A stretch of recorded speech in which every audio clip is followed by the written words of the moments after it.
Hello, everybody. Sorry for the wait, and welcome to the Squared Circle Psychobabble. My name is Michael Valenti.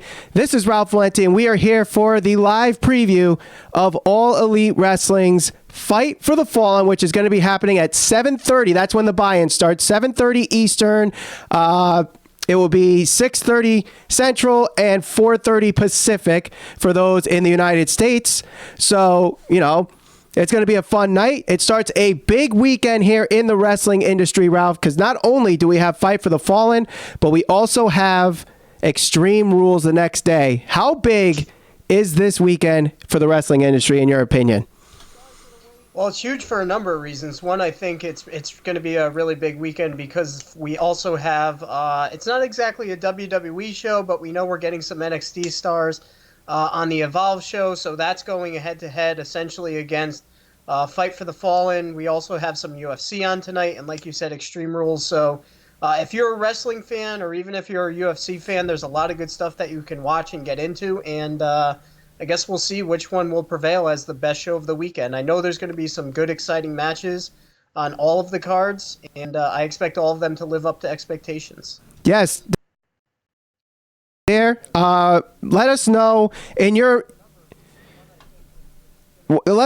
opinions on what's going on here. Let us know what your opinions are in the Snapchat here, the live chat. Also, donate to the super chat so that you can help support the Squared Circle Psychobabble, because whatever you could donate or whatever comment you make helps this channel grow here. So, I know you didn't really do a Extreme Rules predictions, Ralph. Care to do any, or you just don't want to talk about Extreme Rules whatsoever? I mean, I'm going to watch Extreme Rules. I'm going to be optimistic, but I think that of the shows that are going to be on this weekend, that's probably the one I'm looking forward to least. So I guess we should probably just skip over that. All right. So let's start with the matches here, the predictions for Fight for the Fallen. We'll start with the buy-in. So the two matches that were announced this week for Fight for the Fallen, we have Sonny Kiss versus the Librarian Pete Avalon. This is for the Jim Cornette Championship. Yes, the Jim Cornette Championship. Who do you got in this one, Ralph? I guess I'll go with Sonny Kiss. Sonny Kiss? Why the hell not?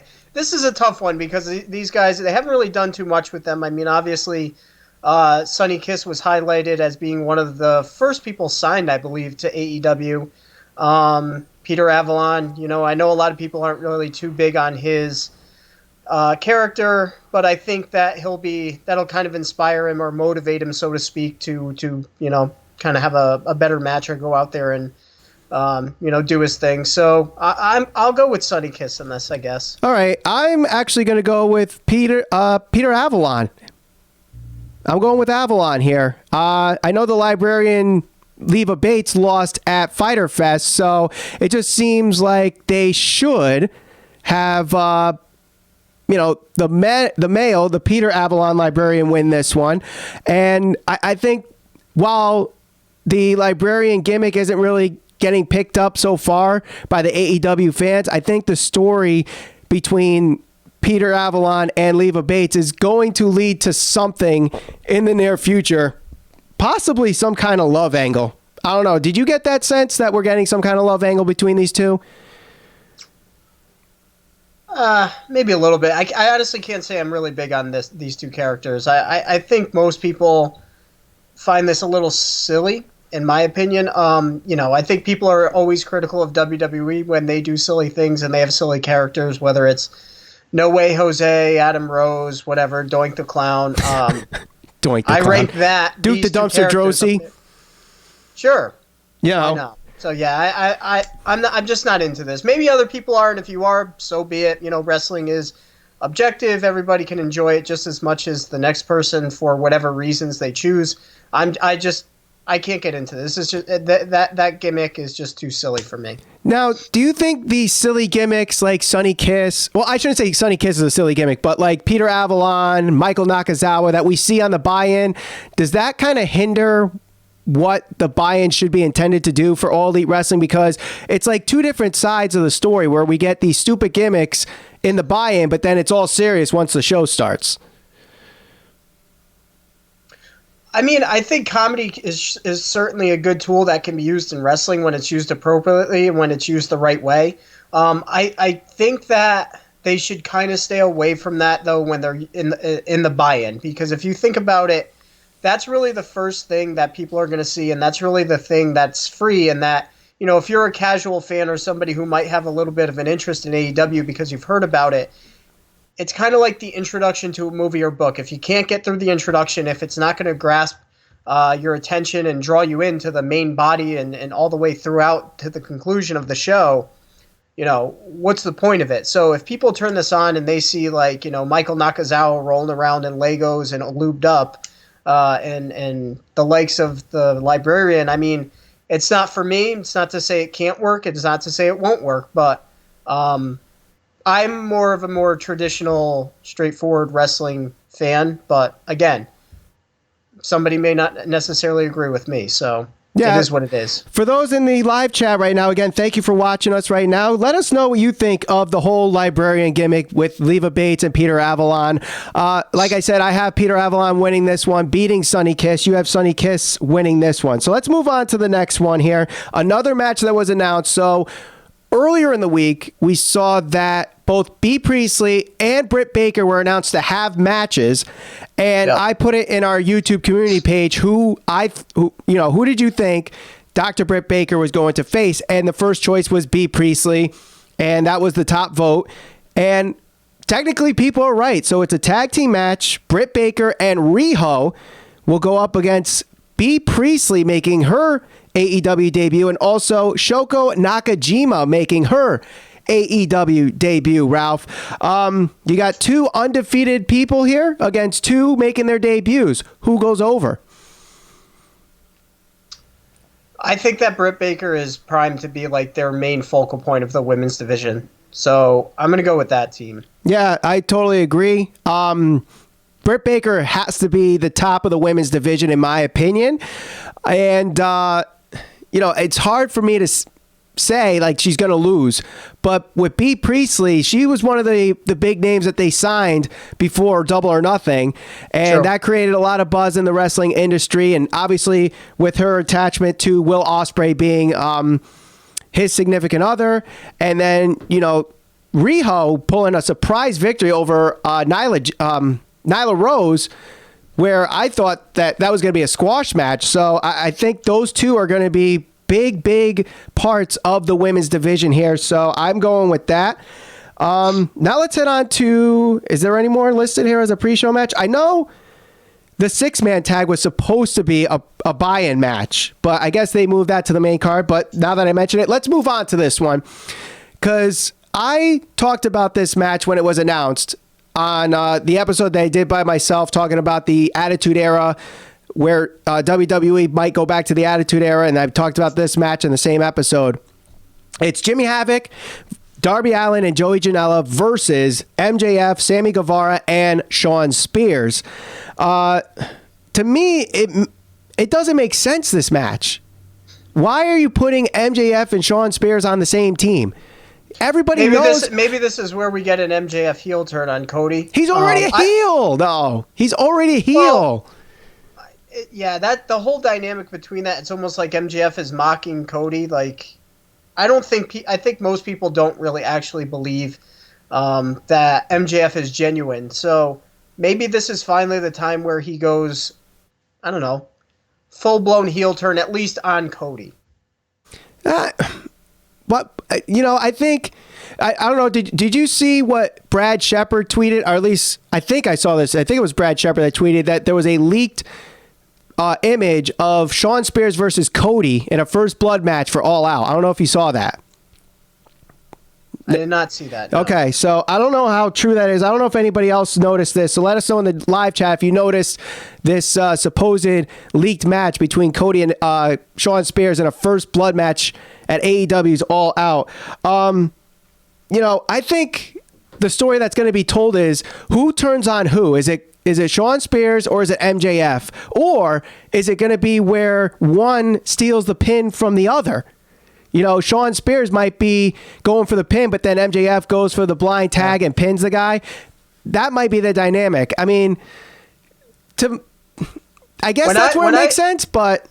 When I saw the thumbnail for this match, I think it was on like Instagram or something. I thought it was fake because I was like, that doesn't make any sense. Why would MJF be tagging alongside Shawn Spears? But we're gonna see what happens tonight, I guess. Yeah, and of course we have what people would like to have as the AEW hardcore division teaming up all on the same team between Darby, Janela, and Jimmy Havoc here.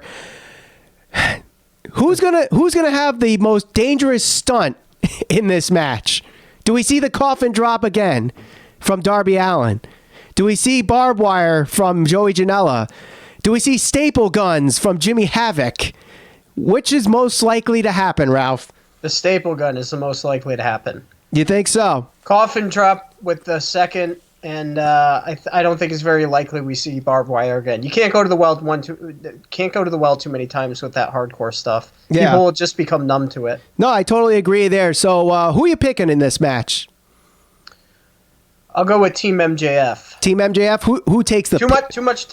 I mean, not that the other guys aren't talented, but there's just too much talent on that team. Who gets the pin and who takes the pin?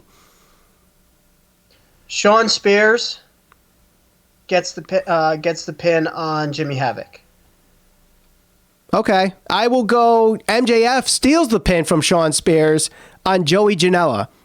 I don't think Darby Allin is getting pinned here. I think after what happened at Fyter Fest, I think he's a star, in my opinion. But I know we disagree on that one. I thought he was made into a star at Fyter Fest in his match against Cody. No, I didn't say he's not a star. I said that match was not necessarily a star-making moment for him.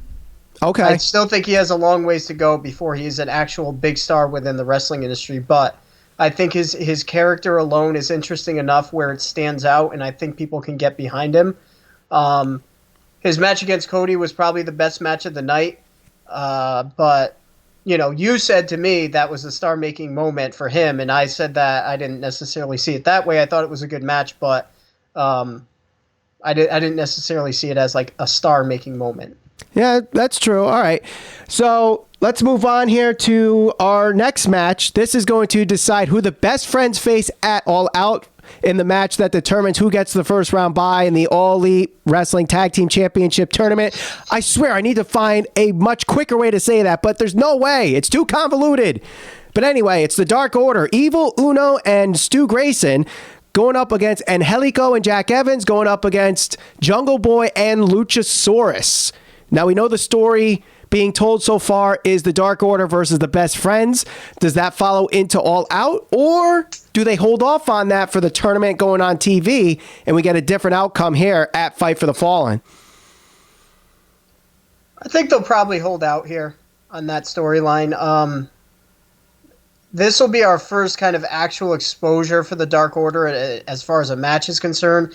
They've had a few of their run-ins at all of the pay-per-views and all of the shows and events to this point, but I think for the most part it's fallen flat. So tonight is an extremely important night for the Dark Order. They have to have a good match, they have to have a good showing, and they have to have some kind of connection with the fans, whether the fans boo the shit out of them or end up cheering them, whatever. The fans have to have some type of reaction, because so far it feels like whenever they've come out, one time they chanted, "Who the hell are you?" or "Who are you?" And then the next time they came out, the lights went out, the lights came back on, and it was literally just like silence. So that's probably the worst possible reaction you could ever get in the wrestling industry. So if they get booed or cheered, whatever. What if the Best Friends come out and interfere and cost the Dark Order the match, and someone else wins?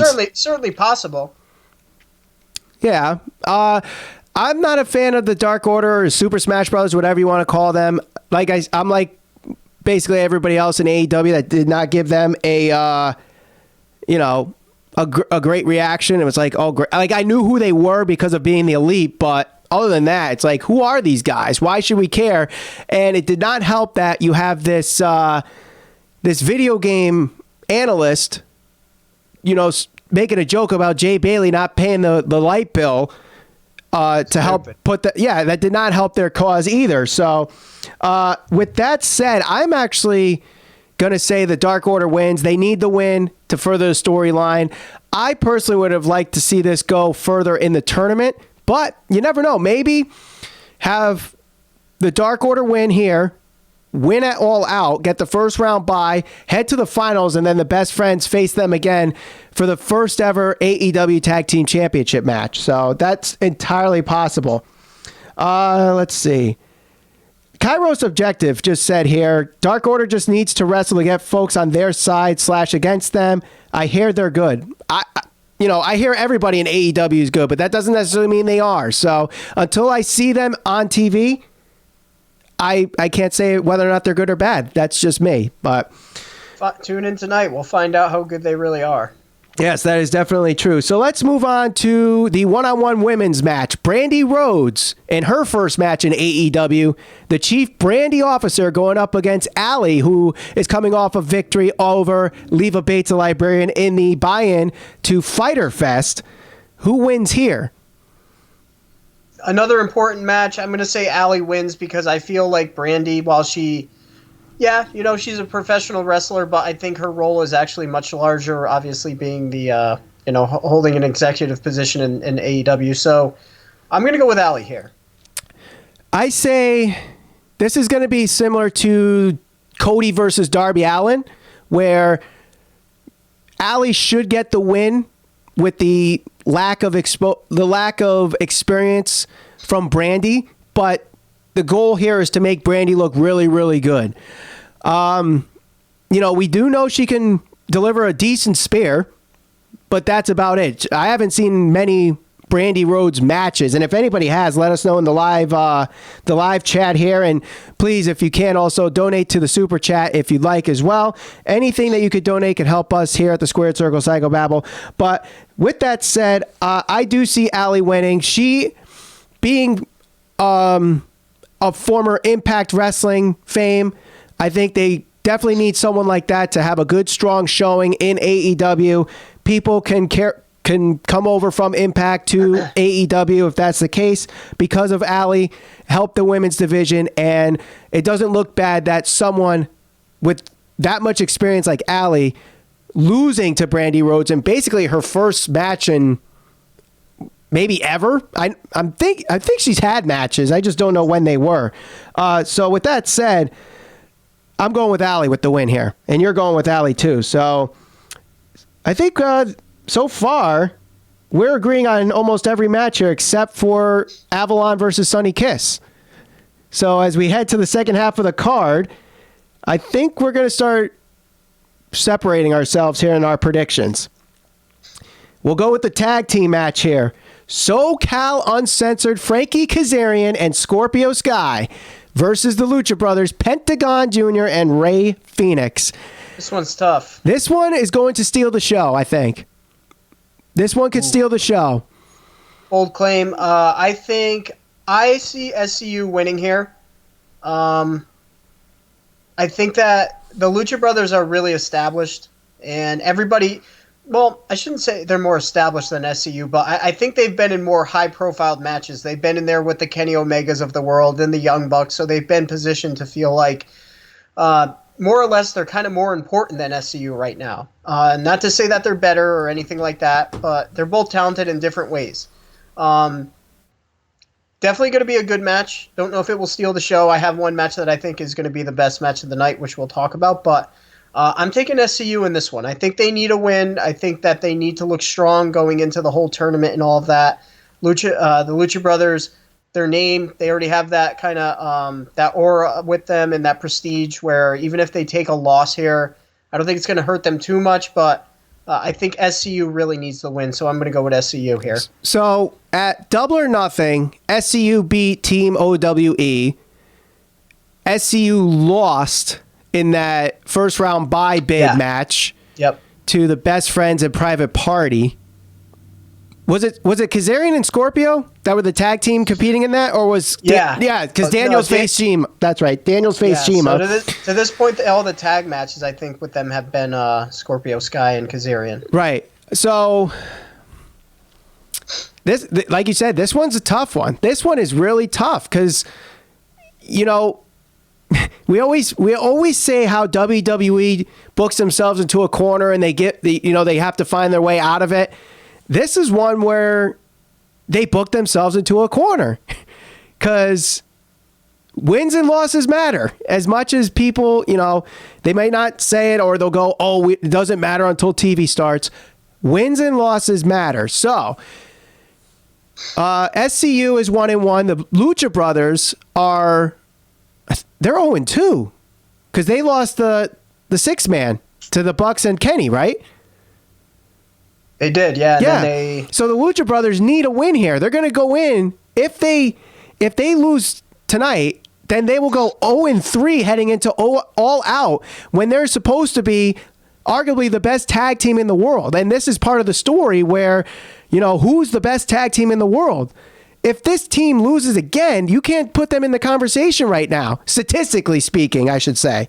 Yeah, because AEW did say, Tony Khan did say wins and losses are going to matter almost more than anything. So actually, right. Jim Ross said the same thing when he was on Stone Cold's podcast this past week. So, if you want to do some pro wrestling math, similar to how people do the MMA math, then I guess you're going. So you're going with the Lucha Brothers here? Yes, they need the win. They need the win. Go with SCU. Who do you think out of the 4 in this match really shines? Because there's 4 decent wrestlers in this match. All of them can really shine in this match. I think it's Scorpio Sky. I was just gonna say that, yeah. Scorpio Sky. I feel like he might be the I don't want to say the most unknown of the 4. I mean, he's fairly well known if you're a big enough wrestling fan, right? But I think if you followed Being the Elite for a long time, you're really going to know who both of them are. But you've seen the Lucha Brothers in more big profile matches, while SCU hasn't necessarily been in those type of matches. You're going to know who Kazarian is because obviously he spent some time in Impact and TNA. Right. So Scorpio Sky, I think, is really the guy that needs to come out of this match looking good and looking strong, and he really should because he's actually very, very talented. So I imagine he'll come out of the match looking strong. I was talking to my friend Scott Criscolo, who some of you may know if you're subscribed to the channel, see our comment section, Scott C. We talk wrestling all the time when we're working. He also hosts the Place to Be Nation podcast, and he has a lot of stock in Scorpio Sky. He really thinks Scorpio Sky should break out of SCU and become a single star because he thinks that's how highly he thinks of that guy. So before we get to our next match, though, I do want to thank Stefan Skirt, who gave us a $10 donation on the super chat here. And of course, anybody that loves the channel, subscribe to the channel. Hit the bell for notifications. We're trying to hit 10,000 YouTube subscribers before All Elite Wrestling's All Out. And if you want to, of course, you can donate to the Super Chat and help us, improve the Squared Circle Psychobabble monetarily and, make it also awesome. So let's move on to Adam Page versus Kip Sabian. Now, Kip Sabian was not in a match at Fyter Fest. He appeared on commentary during Adam Page's match, and we all know Adam Page is going to be going for the AEW Championship match against Chris Jericho. We know Chris Jericho has this live mic thing going tonight as well. So the question is, does Jericho interfere in this match and then lead to the live mic segment right after the attack? That was something that I was actually considering. Because Adam Page has been booked to look very good thus far, as he should, especially because he's going to be fighting for the championship. But I think if they want to get a little more heat for Chris Jericho, I could very easily see him getting involved in this match and costing Adam Page the match. For those reasons, I guess I'm going to pick Sabian because I do see that as a likely scenario to play out. Right. So you wouldn't have just Chris Jericho there as like the biggest heel in AEW for no reason. Right. No, he's not just going to come out and have a little live mic session and not have nothing happen. So that's what I think happens. No, I totally agree. So I'm actually what if they do this? What if Jericho, being the heel that he is, attacks Kip Sabian, gives Sabian the win by disqualification? And, because if wins and losses matter, that whole wins and losses matter thing, they actually put that into effect where Kip Sabian actually gets a win here and could say, hey, I beat Hangman Page. Yes, technicality, but still, Doesn't matter. It's a disqualification, so it's not. Adam Page is still going to have the championship match. So I'm not saying Kip Sabian should replace Adam Page, but something that they can use down the line where Kip Sabian has a win over Hangman Page. Even on a technicality, even on a disqualification, that could totally happen. So we both see Jericho getting involved in one way or another. Yes, yeah. I do. This one is not as easy to predict now that I just laid that out there. As Jericho could attack Sabian first to give Sabian the win, but then at the end attacked Adam Page as well. But I'm going to go with Adam Page winning this one. You're going with Page too? I'm going with Adam Page, yes. All right, so let's see what else is next. We got 2 more matches left. Kenny Omega versus Cima. This is going to be a decent match. We know Cima has had some good chemistry with Christopher Daniels with their OWE versus SCU matches, and of course their one-on-one match that they had at Fyter Fest. So does Kenny Omega make Cima look really, really good to the point where he actually puts him over? No. No? Kenny Omega's I think has to win this match. I mean, at this point he's 0-1 in singles competition because he lost to Jericho. Yes, He got the pin and the win in the 3-way tag, but I feel like he's been out of mostly for majority of the year because he's signed exclusive with AEW. It's not like he was wrestling in New Japan as frequently as he was when he was there. Mm-hmm. He's wrestled sparingly. So I think they have to start to kind of rebuild Kenny Omega a little bit. Not in the sense that he's lost anything and he's not talented anymore, just in the sense that they need to get him back into people talking about him more frequently. So he needs to go out there. He needs to have a great match, and he needs to go out there and have a win. And I can't see him losing. He's one of their most talented guys, and not to say Shima's not talented, but let's be honest here. Kenny Omega is going to be one of their biggest stars. He's one of their largest draws right now. He can't go out there and lose right now to a guy that's relatively unknown unless you're a hardcore wrestling fan. So if you're somebody who is tuning into this and like a casual fan or somebody who is watching this because you heard about AEW and you have some interest in it and you know who Kenny Omega is because you've heard about him but you've never seen him perform, you can't see him lose to somebody like that. I can't see Kenny Omega losing. He should not be losing this match. Now, I was looking in the live chat, and for those that are wondering why I keep looking down all the time, it's because I'm reading your live chat as we're doing this podcast. Shiu Proxy Zero. One word, one question. Draw. We already saw it once with Darby and Cody. Again, I love the fact that they're doing time limits, but at the same time, you have to have wins and losses. One of the things that pisses people off more than anything with WWE is that you always get these weird finishes, like where it's a no contest or a disqualification, and the crowd goes home pissed off. Now, or 2 out of 3 falls. That too. A draw can certainly work. We saw it work in the Cody Rhodes Darby Allin match. That could potentially be one step towards creating a new star in Darby Allin and creating a new rivalry between Darby Allin and Cody Rhodes. You can certainly revisit that down the road. But the one thing that AEW can't do is go to the well too many times with the same thing. So TNA was always criticized for having these on the pole matches, like, a pinata on the pole, a Singapore cane on the pole, right? AEW can't have the same thing happen over and over where, okay, you did the draw with Cody Rhodes and Darby Allin. It was effective. It worked. If you do it again here and you keep doing things over and over, it loses its meaning. It becomes something that you're used to seeing and it's not effective anymore. That's why the chair shot got so much attention at the last pay-per-view where Cody Rhodes got hit with the chair, because we haven't really seen that in years, at least from like some of the bigger league or more well-known wrestling promotions. Right, so yep.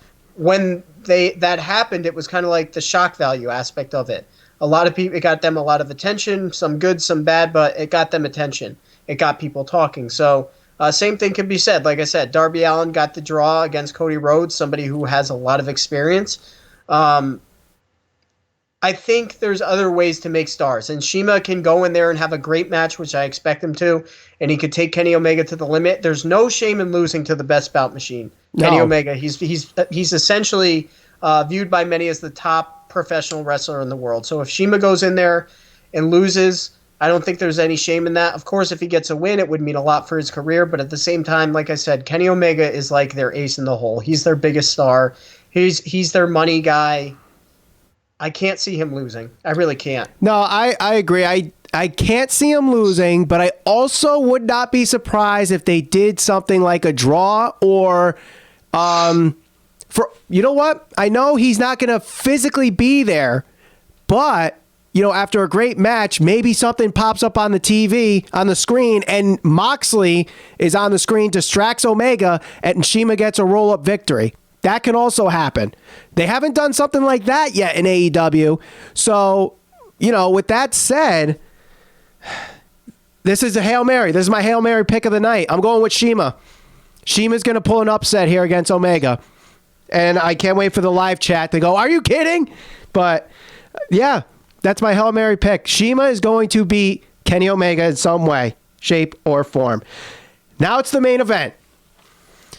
The main event of the evening, the Young Bucks, Matt Jackson and Nick Jackson, against Cody Rhodes and Dustin Rhodes. Ralph, before we start, I don't need a friend.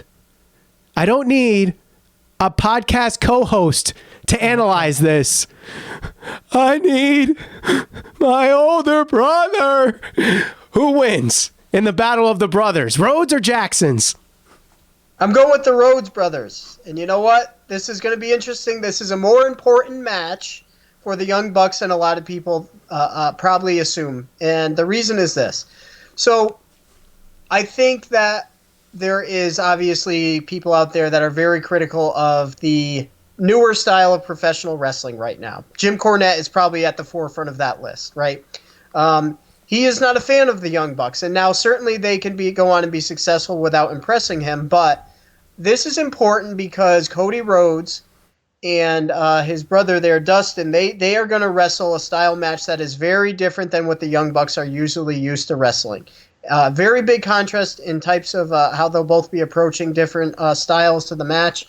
I'm looking forward to it. I think that's what makes professional wrestling, when you have different types of the clash of the styles, so to speak. So I'm going with the Rhodes brothers here, and I think I'm going to go out on a limb here. I'm going to say this will be the match of the night, and then I think that after that, at some point, whether it's tonight or further down the road, I actually think that we're going to get an announcement that they were going to go into the tournament there. I could totally, you know what? I could totally see both teams ending up in this tournament after this match. This is the most important match of the Young Bucks' career.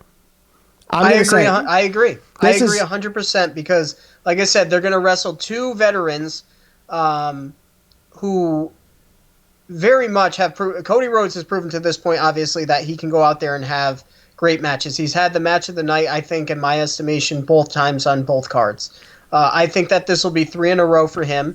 I think that Dustin, the rejuvenance in his career and whatever you want to call it, like the fountain of youth, I think he's motivated again, and I think that they're going to have a great match. Yeah, what are people saying over there that's so funny? Oh, I'm just kind of thinking in my head of the whole Young Bucks reference that I just did, making fun of the whole I need my other brother thing. So some people are laughing at it. Some people are, just doing their old AEW chat that's going on. It's a very active live chat, Ralph, so I must say. What do people think of Jim Cornette's thoughts on AEW? Blood show shit. Yeah, so it's funny because, in our community page, I did put the poll up, who's going to win the match, and the choices were, obviously, the Young Bucks, Cody and Dustin, but then I also added 2 other choices, which were the fans and Jim Cornette. And there were some people asking me, why is Jim Cornette a choice? And the reason is, for those that don't know, Jim Cornette absolutely hates the Young Bucks and hates Kenny Omega and all basically the independent wrestling scene and all the goofy, as he calls it, outlaw shit. Basically, in his estimation, the Young Bucks are just nothing but spot monkeys who just go from one spot to the other without telling a story. This match could either vindicate him or prove him wrong. And we are actually going to, we talked about this, we're actually going to do a whole video on some of the things Cornette says about AEW and whether we feel he's right or wrong in some things. And we don't need to get into that right now. But No. I saw somebody over here say Cornette has a valid point. Yeah. I mean, there are some things there are things that he has a valid point on, and there's other things that, there's anti-WWE shows and commenters that have good points, but at the same time, we get this thing where, it's an opinion. You might love the Young Bucks, and another person might think they're spot monkeys. Neither one are wrong if their opinion is supported with, look at their matches. To me, this match here is going to be a lot like the Golden Lovers versus the Young Bucks at Fighting Spirit Evolved last year in San Francisco. If you haven't seen that match, go watch it before the buy-in starts, which is roughly 40 minutes from now. That's probably enough time to watch that match. You might need to fast forward a little bit of it, but still, you need to watch that match because that's the match that I think this is going to be like. It's going to be very storytelling. It's not going to be very spot fest. Like they might, the Bucks might get their spots in, but this is not going to be like the Lucha Brothers versus the Young Bucks where it's Circus Olay in the ring. Well, I think that's going to be part of the story. I think the Rhodes brothers are going to try to keep the Young Bucks grounded and try to keep them off their game and try to keep it where it's more of a traditional tag match. And that was one of the things that I was critical about on that last match where we had the Bucks and Omega against the Lucha Brothers and the Laredo Kid, because I felt like there were times in that match where it was just pure chaos. There were no tags. It was so much going on that it was hard to keep track of. And I think that's going to play a part in the story where the Rhodes brothers are going to try to keep them grounded, kind of keep them off their game, make it more of like a grinding, dueling match where the Bucks can't really get into their whole aerial type of performance, if you want to call it that. Their approach to the match. So, right. No, I'm looking forward to it. I totally agree. I think if I said the other tag team match was going to be the match of the night, but I would not be surprised if this one is too. But this match here, this match could either be the match of the night or it could be an absolute dud. I don't think it's going to be one of those, well, it was okay, it could have been better. I think it's either going to be this match stinks or this match is awesome, 5 stars, Meltzer scale breaking match. But this is something that the Young Bucks, this is the most important match of their career because this is where, they're not going to rely on the lucha style and guys that can do high spots. I mean, yes, Goldust can, I guess, still do a Canadian destroyer, but Cody's not one to be doing flips and suicide dives and all that stuff in the ring. They're going to be trying to tell a story. I think the Bucks can, and they've had, but time will tell. For those that saw the Young Bucks versus the Hardys, they know they can, because obviously the Hardys are not the Hardys that we saw in the Attitude Era. So storytelling had to be told there. So that's what I think. That's what I think. And if the Young Bucks can have that kind of storytelling match, then we can start talking about best tag team in the world. Until then, I can't call them the best tag team in the world. I think there's better tag teams out there. They're in the discussion right now, but until they have a match with some storytelling in it, outside of the one that I mentioned, I can't put them at the top. Would you agree on that?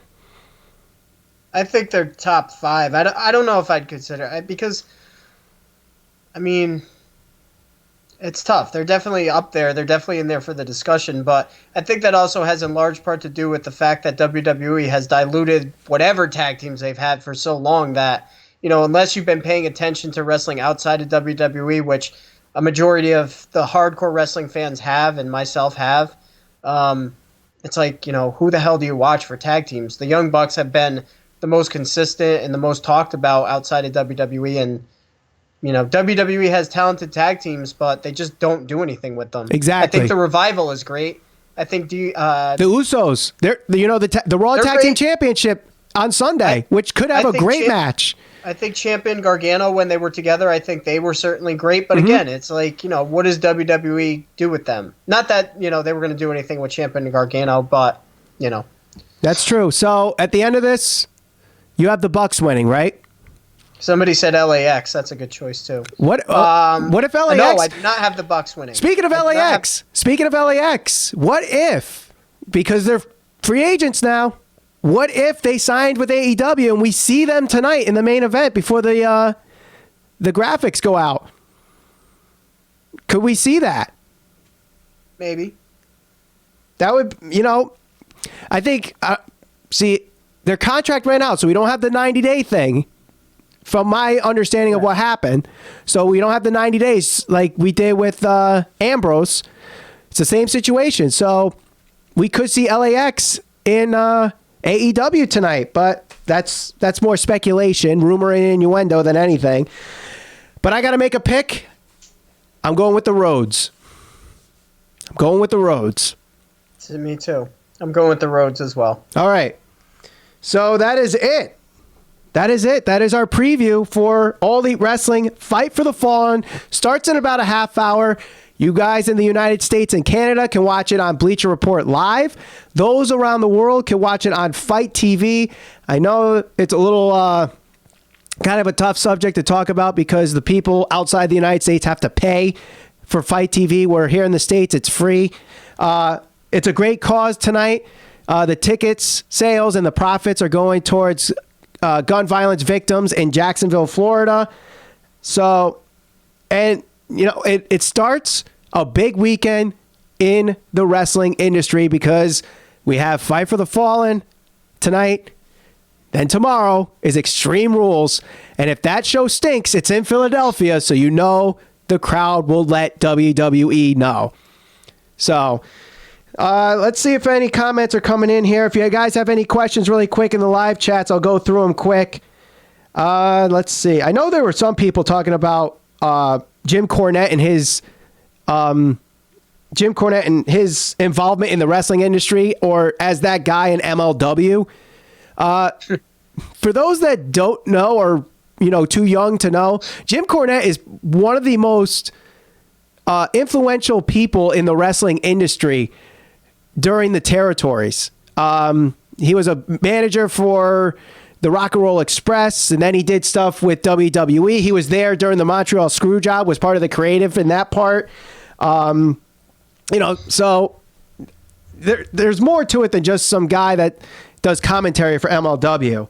Let's see here. I'm not really seeing that many questions here. What about Evolve? We have Evolve tonight, too. So Evolve with a lot of NXT guys, the NXT Championship on the line. Adam Cole versus Akira Tozawa. Let's see. Really funny ending, the Midnight Express. Adam Walker says, really funny ending. The Midnight Express comes out and challenges the Bucks. I hope. No. CH Ha, LAX or Johnny Elite appear in All Elite Wrestling tonight? No, Johnny LAX, Elite? Sure. I am not a Johnny Elite guy. Sorry, no. All right. I can talk all about it and I can make a whole video about it, but no. They don't need to sign people like that. All right. Maybe you might have to. Write it up and do a video on it, Ralph. Why John Morrison should not be in All Elite Wrestling. So is LAX showing up at All Out? Maybe. If we see him tonight, well, obviously they'd be there at All Out. Someone asked if, top 5 for the Young Bucks is crazy. Maybe top 10.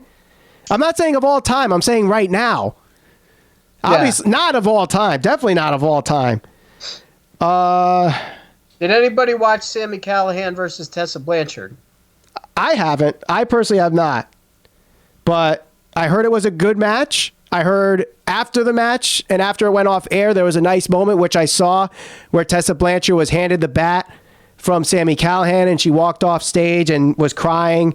It was a very emotional moment there. Aaron Ruiz asked what time it starts. It starts at 7:30 Eastern, 6:30 Central, 4:30 Pacific. That's here in the U.S. Use your time zone converter for anything else outside of the United States. Can Shawn Spears and MJF coexist as a team? We talked about that earlier. I think someone's going to be stealing the pin from the other, in my opinion. So, did Johnny Impact say he wanted to focus more on acting? He did, from what I read. Maybe. Yeah, so, I mean, he was on the first one. I don't know if it was the first two episodes of Glow, where he was the trainer for the ladies, but then Mark Maron's character fired him. That's a great show. I can't wait for that one to come out with the third season, August 9th, I think that is. So, Ralph, any closing arguments or closing thoughts for Fight for the Fallen? Best match of the night, you already said, is going to be the main event tag team match, Bucks versus Cody. Yep, definitely. I'm going to be very interested in that match because I want to see if the Young Bucks can adjust their style to a more traditional type of professional wrestling style that the Rhodes brothers possess. Yes, and this is going to be, I don't know if you saw the interview with the Young Bucks with Chris Van Vliet. They said they were very close to signing with WWE. So this is going to be the closest they'll ever get to a WWE style match, in my opinion. So we'll see how that goes. One final thought would be for Extreme Rules. I think Brock Lesnar cashes in on Kofi Kingston. Did you watch my prediction episode? Because I said the same exact thing. No. Your side. You really don't care about Extreme Rules this weekend, huh? No, I do care. It just, like I said, it's the show that I'm looking forward to least of all of them. So, are you going to be watching Evolve at some point this weekend? Yeah, during Extreme Rules. No, I'm going to probably watch. I'm definitely going to watch Fight for the Fallen. I will watch Evolve after that, unless I fall asleep right after. If I don't, then I'll watch Evolve in the morning. And any New Japan over the weekend? We had the first matches of the B block earlier in the day, and a surprise victory. Toru Yano defeated Tetsuya Naito. Huge victory for Yano. Yep. And a lot of people are saying Naito is going to win the B block. I'm one of them. I think you said the same thing, and he ends up losing.